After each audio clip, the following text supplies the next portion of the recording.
16, and I come before you to ask for support for Senate Bill 665. A number of months ago, the School Boards Association contacted my office on behalf of a school board member in my district, Nick Troxel. Nick is not only a school board member, but he also works as a detective for the city of Tillamook.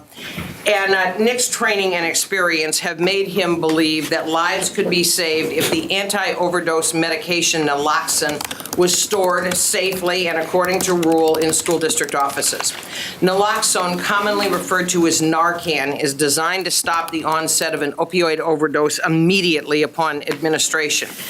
Unfortunately, there is one existing administrative rule that effectively prohibits school districts from adopting policies for storage, administration, and management of Narcan.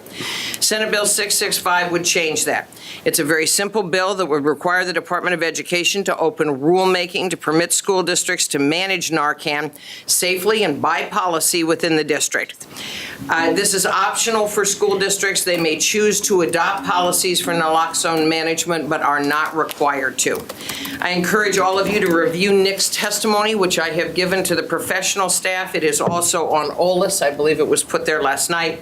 In it, he details an incident that occurred last year wherein one of his colleagues was exposed to a suspected opioid in the line of duty. Naloxone was administered to this officer.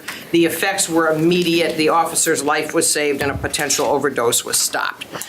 I don't believe there's any cost to this bill. I don't believe there's any no in opposition. I'm here with the School Boards Association, and I commend this bill for your thoughtful consideration. You mean we can avoid a subsequent to Ways and Means?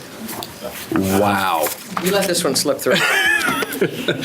Do you have to shuttle off, or can you be here first? Can you stay around? I actually do in a committee, but I, out of respect Okay. for a colleague, will stay and listen to his testimony and answer any questions you might have. Mr. Donovan, thank you for joining us. Happy to be here, Chair Wagner, members of the committee, Richard Donovan on behalf of the Oregon School Boards Association. Senator Johnson covered all the main points of this bill. The rule in question at the department is a rule about prescription medication that requires the person to whom the drug is going to be administered to be the prescribed person.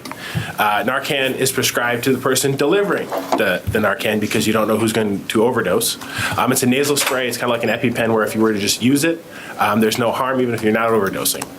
There's no known opposition, and I, again, encourage you to look at Mr. Troxel's testimony, and I'm mostly here to answer any questions if you have. That's great. I noticed that there's a -1. We're scheduled for work session, public hearing and possible work session today with no known opposition. I do have one additional person set to testify, who's Justin Black from Multnomah County.